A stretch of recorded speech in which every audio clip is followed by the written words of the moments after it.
c'est un animal qui est passeur d'âme. Attends, mais écarte ton objectif. Écarte. Ah, saleté! C'était une créature un petit peu imaginaire et les premières fois que je les ai vus, en effet, ça m'a explosé aux yeux.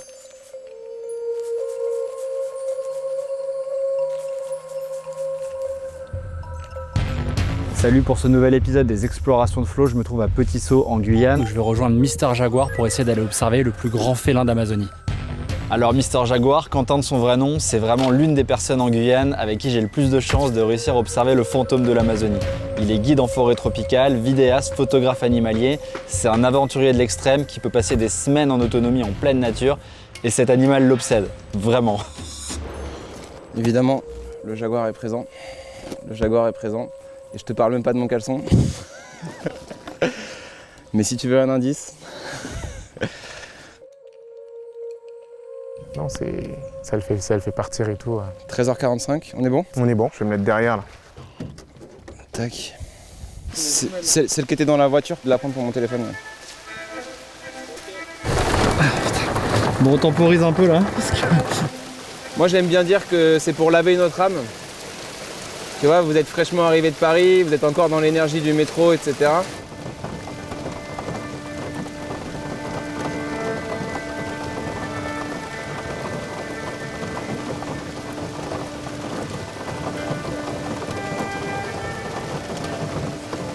Après la pluie, il va faire ça le jaguar. Il va laver ses pattes comme ça là. Et après, il va bâiller comme ça là. C'était ici? Ouais, à petit saut. Regarde-moi ça là. C'est pas du gros chat qui bâille? Pour l'instant c'est la pluie. Hein. Pour l'instant c'est la pluie. Quand il pleut fort comme ça là, c'est une période où après tu peux aller observer du coup par exemple les haras, donc des grands perroquets d'Amazonie, les paresseux, les singes et les jaguars, notamment les félins. C'est une période où ils viennent sortir et dès qu'il y a du soleil, ils viennent se sécher. En sachant qu'il fait nuit dans 4 heures.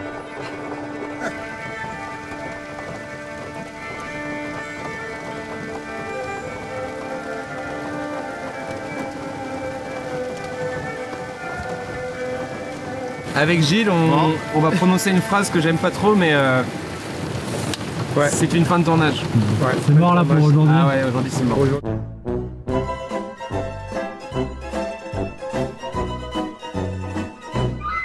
Merci, bon mec. On se tient au jus et puis on voit comment on peut gérer ça. Ok. On va réessayer lundi. Lundi ça me paraît bien. Ok, on essaie de vous montrer du Jaguar lundi.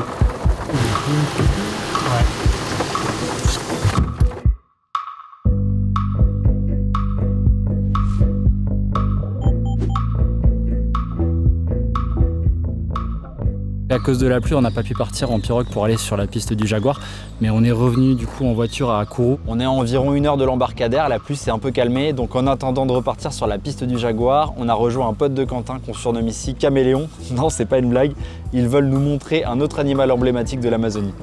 On va aller voir un des animaux qui a le rythme de digestion le plus lent au monde. Je te laisserai chercher aussi la durée d'un rapport sexuel pour un... Ça se compte en heures, donc il faut prendre en compte qu'ils prennent bien leur temps. Gros baiser quoi. Gros baiser, ouais.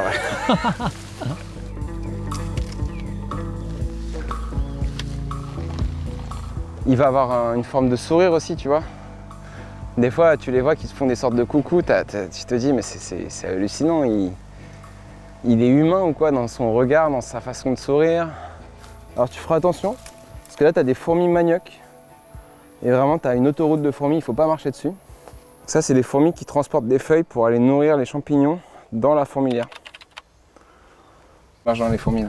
Ok, ah ouais, parce que là, sinon tu vas te faire charcuter. Ok, vas-y, je vous suis. Vas-y, je t'en prie. En fait, ce que je cherche, c'est vraiment une boule grise avec des algues vertes.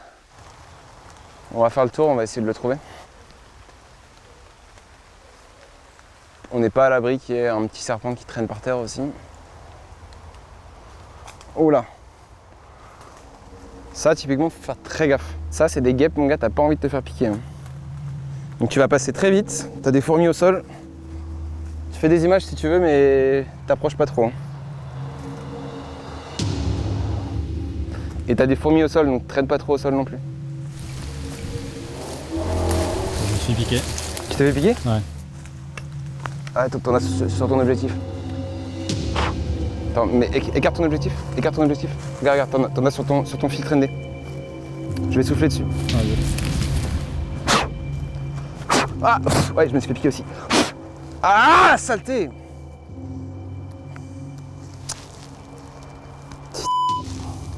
Elles sont vénères, hein. T'as mal? Tu t'es fait piquer où? Ouais, sur le doigt, ça va. Ça va? Ça fait mal, mais... Parce que sinon, c'est des piqûres qui sont ce qu'on appelle thermolabiles. C'est un venin qui vient te chercher. Un des meilleurs remèdes, c'est là. Je suis pas un spécialiste des guêpes, mais en Guyane, on a ce qu'on appelle les mouches à feu. Ça ressemble un peu à ça, c'est vénère. Et vraiment, la solution, c'est la chaleur. D'aller te mettre dans de l'eau, quoi. Bon, alors, ils sont où les... Fais gaffe où tu mets les pieds, hein. Marche pas sur le sable. Il y a des pièges partout dans cette Ouais. Et vraiment, quand je te dis de te méfier où tu mets les pieds, ça veut dire que tu peux avoir des scorpions. On a un type de serpent qui est le grage, fer de lance, Botrops atrops. Grage petit carreau, ça c'est mortel si tu te fais mordre. Donc il faut... c'est pas... Tu te promènes pas à Fontainebleau, quoi. Tu vois, là-haut, il y a une sorte de grosse boule noire, ça pourrait en être un. Tu vois, là? Il est juste là. Il se nourrit d'un de ses aliments préférés, c'est-à-dire la feuille. En fait, ils vont chercher à manger des choses qui sont assez faciles à digérer. Vu que les feuilles, c'est assez faible en valeur nutritionnelle, c'est pour ça qu'il économise ses mouvements, qu'il est très lent. Et il est vachement parodié sur Internet. T'as des films comme Zootopia où tu le vois à la poste, qui est ultra lent. Et en fait, c'est parce que tu le vois, là, il est en train de manger sa deuxième feuille depuis 25 minutes, quoi. Je suis trop content. Ça me fait plaisir parce que ça faisait partie de ce que tu voulais voir aussi. Là, tu vois, là, je me suis juste redéplacé, je l'ai reperdu. Pour te dire à quel point ils sont bien camouflés. Une des particularités de ce qu'on est en train d'observer, du Bradypus tridactylus à 3 griffes, le paresseux, c'est qu'en fait, vu que c'est un animal qui a un organisme très lent, le fait d'être sur place, ils ont des algues, c'est donc des micro-organismes qui viennent pousser à travers les poils. Et ce qui fait que, tel un caméléon, il vient de disparaître. Hop là. Est-ce qu'il a des menaces, ce paresseux? Ouais, la harpie féroce, qui est du coup le plus gros rapace d'Amérique du Sud, tout simplement. Ce qui peut faire plus d'1,60 m au garrot. Évidemment, t'as le jaguar, qui est un gros prédateur pour le paresseux. Après, en termes de menaces humaines, pas vraiment. On va dire que c'est un animal qui est pas trop braconné, il n'y a pas grand chose à tirer, que ce soit de ses griffes ou de sa peau. Hop là.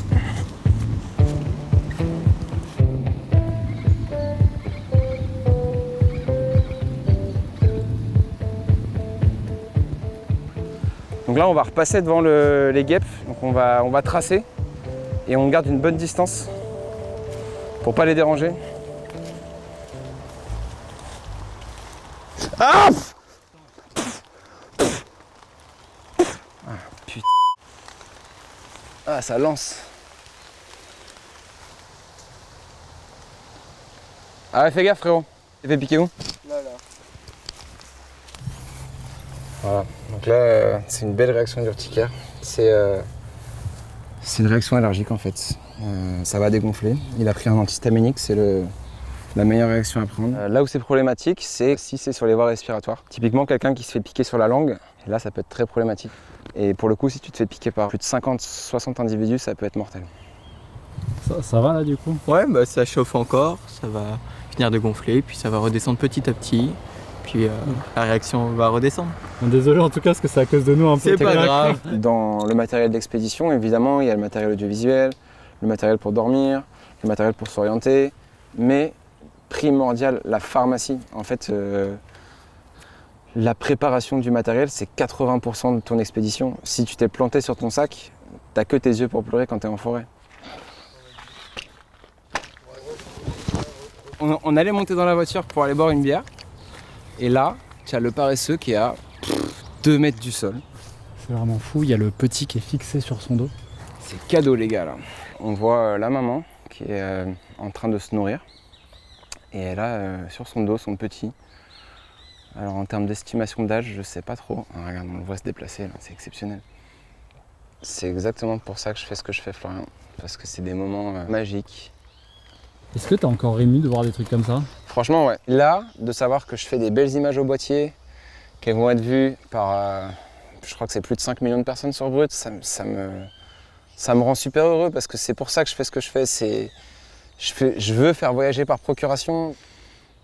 Les gens, ils voient pas des paresseux comme ça, en tout cas pas ceux qui vivent pas en Guyane. Et là, tu vois, c'est Bradypus tridactylus, on voit très bien. Regarde, mec, il se gratte le visage. Non, mais là, c'est un documentaire animalier en direct. Il n'y a rien à dire d'autre. On a un vrai cadeau de la nature aujourd'hui.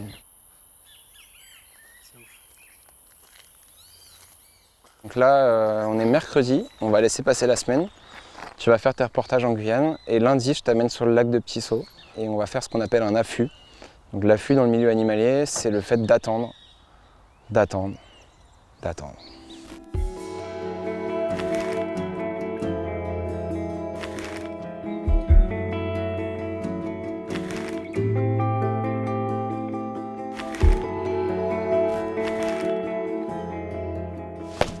Début d'aventure. Redébut d'aventure. Redébut d'aventure. Ouais. Épisode 2 sur les traces du jaguar. On le voit cette fois? Obligé. Obligé. Deuxième tentative, il n'y a pas moyen là. Jaguar. T'en fais trop. Je sais. Dans le secteur où je vais vous poser là, ça marque il y a 2 jeunes jaguars qui marquent leur territoire. Il y a moyen. Moi en tout cas j'y crois fort. C'est vrai que sur les îlets là-bas, il y en a tout. Mais tu vois, j'ai ramené Ouais. ma mère, j'ai ramené ma soeur, on les a vus à chaque fois. Donc, Si à Brut, les voit pas. Bon en plus si c'est à Brut, il y a Allez, on moyen. y va. On est lundi, 4 jours après notre première tentative et là on va rêver voir le Jaguar, contour avec Gilles et Mister Jaguar, Quentin. Et là en vrai, on a bon espoir, non Gilles? Ouais, on a bon espoir. On le sent bien. Et la météo est bonne. Il y a un bal bizarre qui est posé là-bas là. Un aigle pêcheur qu'on va trouver ici. Lui c'est le spécialiste de la pêche chez les rapaces. Donc ici on est au barrage de Petit Saut. L'histoire de ce barrage, c'est le fleuve Sinamari qui a été barré pour la construction de la centrale EDF, là, hydroélectrique. Il faut imaginer qu'ils ont inondé 366 km² de forêt ici. C'est mon terrain de jeu, c'est chez le jaguar, voilà. Je viens côtoyer le roi du secteur. C'est un animal qui est emblématique et qui impose le respect. En fait, moi je suis d'origine Bushinege et en fait, le jaguar va être considéré comme un esprit, quoi. L'esprit de la forêt, mais ultime, qui peut se montrer quand il a envie. Et quand il se montre à toi, les émotions se mélangent, se bousculent et tu ne sais pas quelle émotion mettre en premier. En tout cas, pour moi, c'est ça. Les premières fois que je les ai vus, en effet, ça m'a explosé aux yeux. Comme il dit Gilles, il y a un camouflage parfait, mais une fois que tu le vois, tu ne peux pas voir autre chose. Et j'ai beaucoup échangé avec des communautés amérindiennes et en fait, c'est un animal qui est passeur d'âme. Et c'est vrai que moi, j'ai eu un accident très grave où j'ai frôlé la mort et les chamans avec qui j'ai pu discuter amérindiens, ils me disent que s'ils se présentent à moi, c'est peut-être lié à ça. En tout cas, chacun a ses croyances. Mais moi, c'est lié à ça et tu vois, ce matin, j'ai fait une prière. Et hier soir, j'ai fait une prière et s'ils se présentent à nous aujourd'hui, je serai le plus heureux ce soir en me couchant.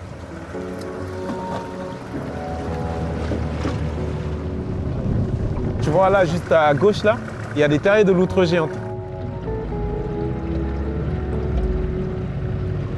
Alors les jaguars essaient de choper les loutres géantes. Par contre, les loutres se défendent très très bien. Comme on dit, l'union fait la force. En fait, une loutre géante face à un jaguar n'a presque aucune chance. Par contre, plusieurs loutres géantes qui chargent un jaguar, ça s'est déjà vu sur des images, le jaguar qui recule et tout. Faut imaginer qu'il a des lames de rasoir au bout des griffes et il a la mâchoire la plus forte du règne animal. C'est un des seuls félins qui a la capacité de venir croquer un crâne. Tu peux observer des scènes où il vient attraper un caïman et plutôt que de le prendre à la gorge comme feraient des lions sur des antilopes, le jaguar il va venir attraper directement dans le crâne. Et ça nage bien, ça grimpe bien, ça court bien, c'est invisible. Bref, il a tous les super pouvoirs de la forêt, quoi.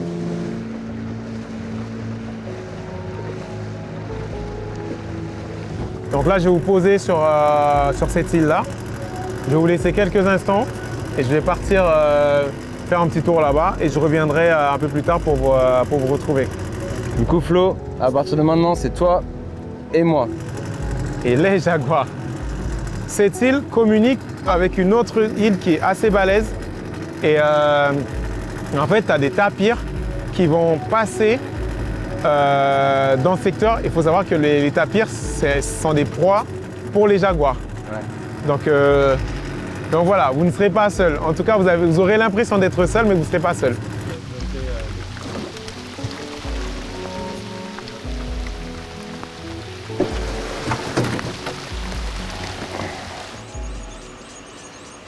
On a plus ou moins 5 heures, 6 heures sur l'île.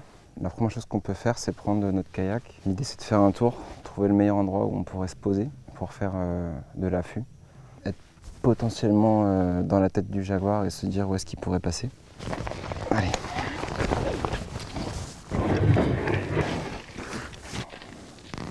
Merci. Des bidons, donc ça c'est clairement de l'orpaillage illégal. L'orpaillage illégal, déjà, c'est une présence humaine qui est très bruyante, qui pollue également l'écosystème.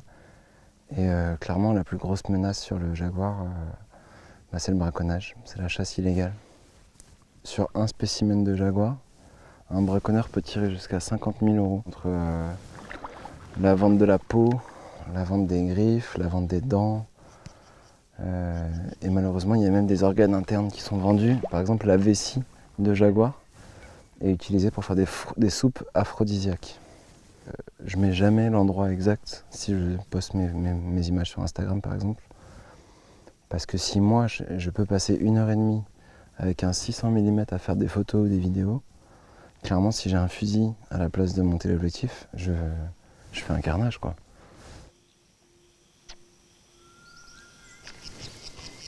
Il y a un pécari qui est passé. Le pécari c'est le cochon de bois. Qui dit pécari dit potentiellement jaguar parce que ça fait partie de son garde-manger si on peut dire ça. Là c'est un bon spot mec. Là, s'il sort en face là, à la longue focale c'est parfait. Je vais chercher le trépied. Bisous brut. Bon là s'il revient pas je suis un peu dans la merde, hein. C'est ce qu'on appelle la confiance, il m'a lâché sur un îlot au milieu de nulle part. Mais là j'ai aucun réseau, je peux prévenir personne, faut vraiment qu'il vienne me chercher en sachant qu'on est sur un territoire où le jaguar est présent, où il y a eu des odeurs en fait qui ont été repérées justement ce week-end. Il y a eu à ma connaissance aucune attaque en Guyane. Normalement ça devrait bien se passer. Mais on parle quand même du plus gros félin d'Amazonie, il y a quand même une micro partie de moi qui me dit je suis pas hyper rassuré. Il y a un bruit là-bas.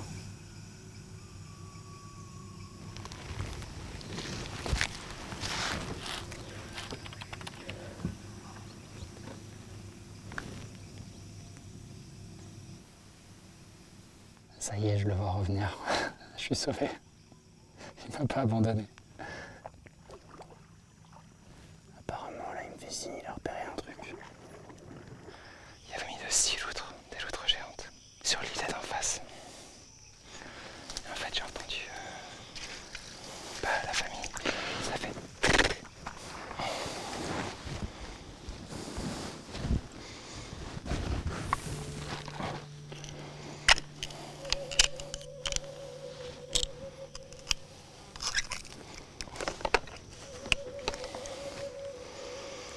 Tu vois là, ça c'est un urubule, ça c'est des oiseaux qui sont charognards.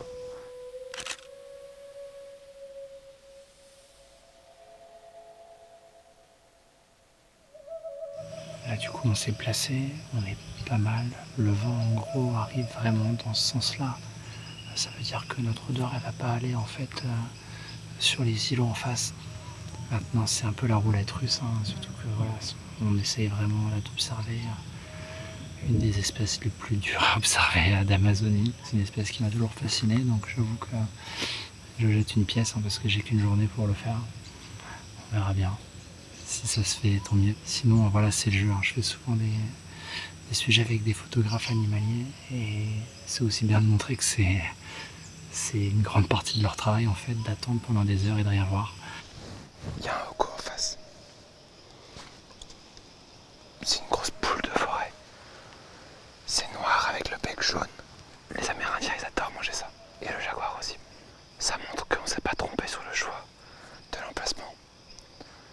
Parce que on a des pécaris là, un hoco là, des loutres là. Les trois sont mangés par le jaguar. Donc soit il y a quelque chose au sol qui les menace, ou alors ils se reproduisent. La distance est bonne parce que j'arrive à avoir des images au téléobjectif.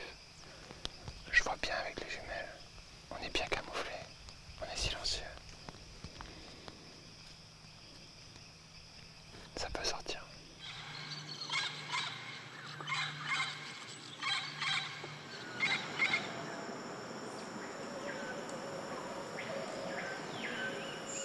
Le jaguar se fait un peu désirer là. Et sur le dernier recensement, il n'y a que 1600 jaguars dans toute la Guyane, en estimation. Et sur l'Amérique du Sud, les effectifs ils ont baissé de 80%. Donc forcément, c'est pas facile de les voir quoi, il n'y en a pas énormément. Il pourrait être là. On le verrait pas, mec. C'est vraiment lui qui décide. Oh, regarde, le hoco sur la berge. Regarde, attends, le hoco. Je vais le filmer. Il est au sol. Ah, on le voit bien, mieux que tout à l'heure.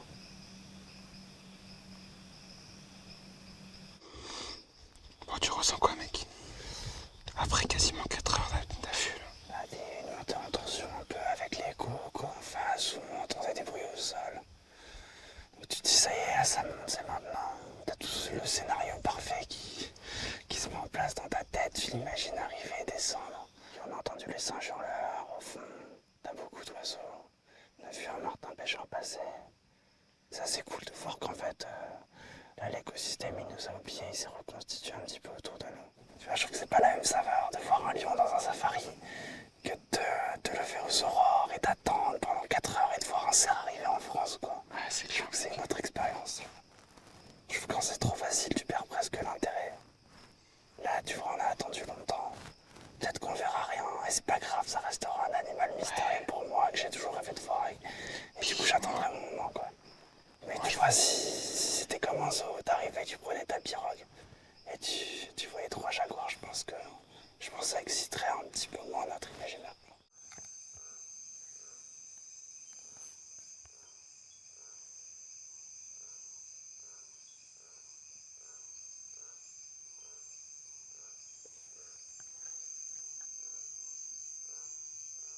Là, on entend la pirogue de Gilles qui vient nous chercher. C'est bon, il nous a pas abandonnés.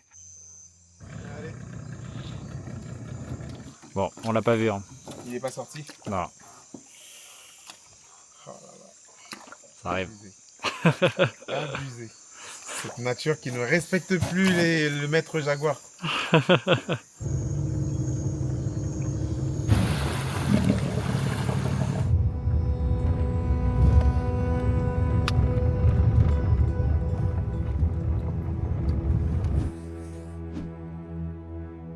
Bon, je pense qu'on avait vraiment mis toutes les chances de notre côté, on était au bon endroit, on était surtout avec les bonnes personnes. Mais bon, avec la nature, c'est comme ça, on choisit pas toujours. Donc voilà, je rentre bredouille à Paris, mais pas totalement. J'ai rencontré pendant ces 10 jours en Guyane des personnes exceptionnelles. J'ai vécu des moments hyper intenses et je reviendrai peut-être pour voir le jaguar, un de ces 4.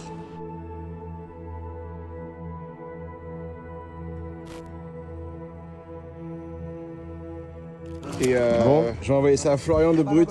Tu peux me dire ce que tu viens de voir là? Bah écoute Flo, hier on a vu le jag quoi. Tu voulais un gros mâle vieux et tout qui part pas vite, bah ouais c'était avec nous hier. Ok, donc ça c'est le gros matou que tu as vu. Ah bah Flo, quand c'est pour toi, c'est pour toi. Voilà, exactement.